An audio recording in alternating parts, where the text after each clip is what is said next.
Welcome back, guys. You're here for our Madden 23 Owner Mode Week 14 news episode. Let's not waste any time. Let's get straight into talking about what happened last game out. So, last week, incredibly, we were able to pick up a third straight W, 31-7, against the Dallas Cowboys in the battle for Texas, and it was just incredible. So to start, let's take a look at the box score. Obviously, we came out to a strong 10-0 lead in the first quarter, and then Dallas came back with a touchdown and denied us with an end zone interception to end the half.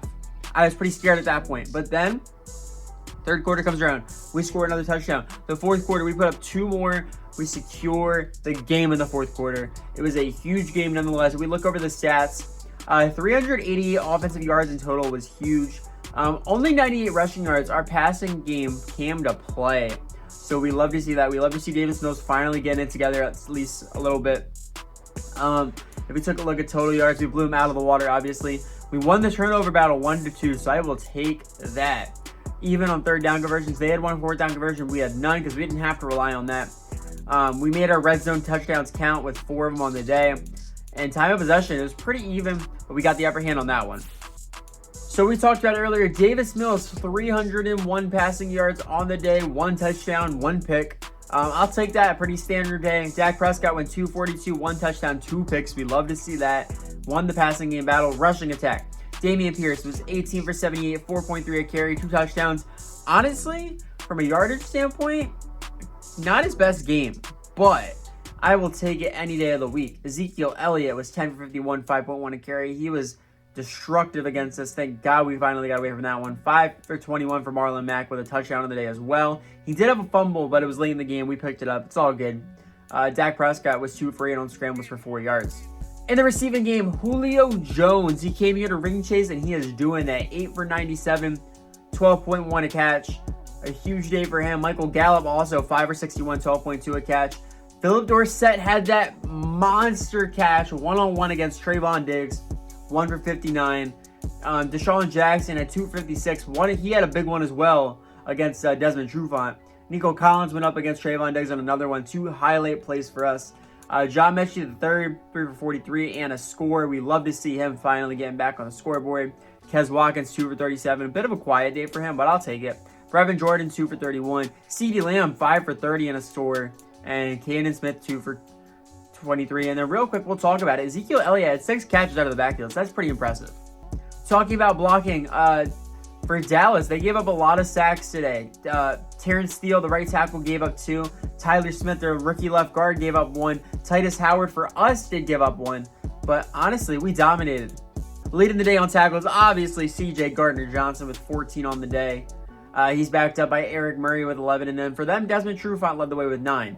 Our first sacks on the day, we have Jonathan Grenard with 1.5, C.J. Gardner-Johnson with 1, Ross Blacklock with 1, DeMarcus Lawrence for them had 1, and then the other half sack went to Rasheem Green. Interceptions on the day, Desmond King had 1, Derek Stingley Jr. had 1, and Trayvon Diggs had 1. We talked about the Trayvon Diggs one, but these two were also huge. Way to seal that game for us, so they continue to get turnovers, make plays happen. We will take it. If we take a look at forced fumbles, C.J. Gardner-Johnson forced one. I don't think we recovered it. We did not. Jaron Kearse also forced that one late, but they got back on it. We got back on it, so it's all good. So if we take a look at re-signing for this week, there's 2 more contracts that are available. Obviously, we have Tremon Smith and Pharaoh Brown. So if I'm thinking about this, they both have a really high re-sign interest. Let's start with Tremon Smith. We kind of kept him on the squad, honestly, as a return man, but with our Kes Watkins coming in being our new return man, we don't really need him. So we're going to go with a team-friendly deal. It would be interesting to have a backup type of player for that role, but we don't honestly need it, so we're going to give him a team-friendly offer. And he takes it. I'll take it. If he's going to sign for that cheap, we will take it. So that is a done deal. And then Pharaoh Brown, again, same situation. We were using him a lot, but with Brevin Jordan finally taking a stride, and obviously we have Kyle Rudolph. We don't know how long that's going to be for. I say we go super team friendly. He's really interested. Let's see if he takes it. Don't try and exploit my passion for this franchise with that low of an offer again. All right, that might be the end of that one. I don't think we're willing to give him any more money, but that is something we can revisit next week. And now let us take a look at the playoff standings as it stands today. We are still locked in on that 5 seed. Colts still locked in at that number 1 seed, and things are shaking out pretty decently on both sides. But with Saints taking the number 1 spot for the NFC, by the way, don't think I didn't see that. But if we take a look at our division standings, it looks like with the bye week that the Colts had a week ago, I believe the last in the league was this week. The AFC South is only split by a half game. We are 8-4-1. They are 9-4. A half game lead for them going into some big games down the stretch. Obviously, we have that regular season finale against them, and that could determine if we are going the number 1 seed with the bye or we're going number 5 seed, looking for just trying to get out of the wild card. So I believe, if I'm remembering correctly, there may have been some misspoken during the game coverage of last week where we talked about that we have to go to Kansas City. We don't have to go to Kansas City, but the Chiefs are coming into our hometown. And that might be even a tougher test as we have to defend our home turf against annual Super Bowl favorite. So let's see what we can do and take a look ahead to this next game going up against the Kansas City Chiefs. So if we take a look at injury reports, obviously we are still good. Obo's the only one chilling on that IR, not because of injury concerns, just because we needed him to stay around, not go to any other team. But Juju Smith-Schuster for them has a dislocated hip. He will miss this game. That's a big loss for them. But let's see what's left of this high-powered offense, this monster defense. Let's see what we have to go up against this week. And if we thought our defense was playing well, this week will be the test. At quarterback, obviously they have Patrick Mahomes, a franchise quarterback beyond that statement. Already an MVP, already a Super Bowl champion. He's only in his 6th year, Just incredible production already so far. For halfback, Clyde Edwards-Helaire is leading the way, backed up by Ronald Jones. Michael Burton is the fullback. For receivers, they have McCall Hardman, Sky Moore, and they have Marquez Valdez-Scantling. So not the receiving core it used to be, and they're definitely taking that hit with Juju Smith-Schuster. But just some fast guys. 97 speed, 89 speed, 95 speed. Just incredible. We're going to have to watch out for that. But we did well against Miami, so we'll keep that in mind. Travis Kelce, obviously a monster, 99 overall. The line, just run through this. Orlando Brown, Joe Tooney. Center, they have Creed Humphrey. Right guard, Trey Smith. And at the right tackle position, they have a left tackle playing, Garon Christian Sr. For the defensive side of the ball, George Karlaftis has it. Frank Clark has it. And the middle is locked down by Chris Jones and Derek Nottie. The linebackers, Jermaine Carter Jr., Nick Bolton, Willie Gay. For the corners, they have Trent McDuffie, L'Jarius Sneed, and Rashad Fenton. For the safeties, Juwan Thornhill and Justin Reed. For kicker, they have Harrison Butker, and punter, they have Tommy Townsend. So looking through the roster, I can see why they've struggled a little bit this year. They've definitely lost some key pieces. It's been hard to keep up in that AFC, in the AFC West. But I think, let's take a moment to look over the AFC West standings and see what their season is looking like right now. Because I haven't really looked.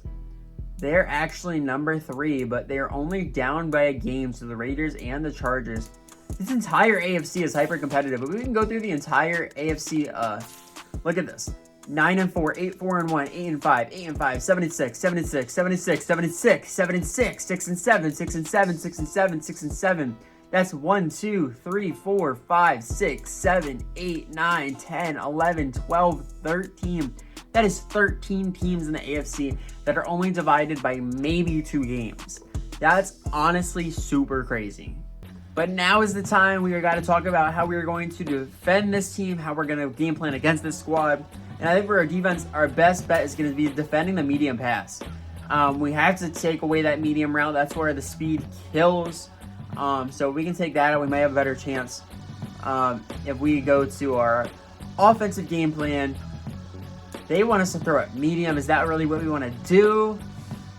I'm thinking about it. How often do they send blitzes? 151.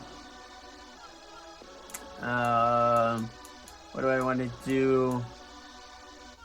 Honestly, I'm going to be honest. I think throw it medium might be a good idea. I think our run game can still be dominant if we hit the outsides of the line. I don't want to test Chris Jones to the inside. I think if we go throw it medium, that'll be a good thing. We can test those linebackers, which is probably the weak spot of their team. So we've just submitted our goals, and I think our entire coaching staff is on the same game plan. I think this is going to be an offensive shootout with a high-powered offense for them. If we hope to have any chance, we have to match them. We have to do better today. And head coach Lovie Smith has said that starts with winning the turnover battle. If we can get some turnovers at some key points in this game, we might steal some points from them, be able to put some of our own up on the board. That'll be huge. Our offensive coordinator, we have to go 300-plus offensive yards. We hope to have any chance. We did very well with that last week. We need to do that again this week. Defensive coordinator, he's going easy. Allow 24 points or less. We're going to try, but this offense is unstoppable, especially Patrick Mahomes at the helm, so we're going to try and do that. And then I've said, let's get 2+ passing touchdowns. We have to get better in this passing game. We hope to have any chance in the playoffs. And I don't think anybody could have pictured that we are eyeing a #1 seed in the AFC. We are going to have to push it going down lane in this stretch, and we hope to be able to do. So coming out of practice, we had no injuries, but we can talk about some improvements we saw. And that means Derek Stingley Jr. is the first person I want to highlight. We saw him improve in his awareness, man coverage, press, and tackling. Some huge upgrades for the rookie. He's having a monster year in his rookie season. And we also saw a young rookie for us, Christian Harris, middle linebacker. We saw him improve in awareness and zone coverage. And honestly, that's huge. Our linebacking department is pretty rough. And he could be huge. If he develops nicely for us, he could be a good piece for us down the line. Before we went anywhere, I wanted to also check out our yearly awards standings for where we're at now. And obviously, Dameon Pierce is leading the way right now. #1 for Offensive Rookie of the Year. He has been a monster running back for us. A great pick. John Metchie III also. We've seen less of him in recent weeks, but he's been a monster doing everything on the field. #4 in voting. We look for the Defensive Rookie of the Year. Derek Stingley is still #2 in a nice battle with Devin Lloyd for it. We will take that. Jalen Petre is in at #4 as well. Incredible production from these rookies. We're not going to be best quarterback. Best running back. Dameon Pierce is still in at #7, so I will take that. Best receiver. I doubt we're going to have anything on here. Kes Watkins making a push, but it's way too late for that. Best D-line, Laramie Tunsil in at #8 for the best D-line. Do we have anything on here? Jonathan Grenard in at #8. I will take that. Best linebacker, I doubt it. Yeah, definitely not. Best defensive back, though. CJ Gardner-Johnson in at #2. Derek Stingley in at #3. They've been great. And Kai Fairburn is yet to miss a kick this entire season. We love that. So I believe that is everything. We are set. We are ready. We are ready to go down. Week 15. We are returning to NRG Stadium at home. We're going to continue this back and forth, home and away for the rest of the season. Head against some key games as we are only a half back from the Colts, but we have to defend home turf against the Kansas City Chiefs. This is going to be a crazy one. I can't even imagine how difficult this is going to be, but this team's on a historic run, an unprecedented, crazy, great run for this young team. I'm super excited about it. I hope you guys are. If you are, remember to like, comment, subscribe, turn those notifications down below. And I will see you guys back next time for Week 15 against the Kansas City Chiefs. Catch you guys then.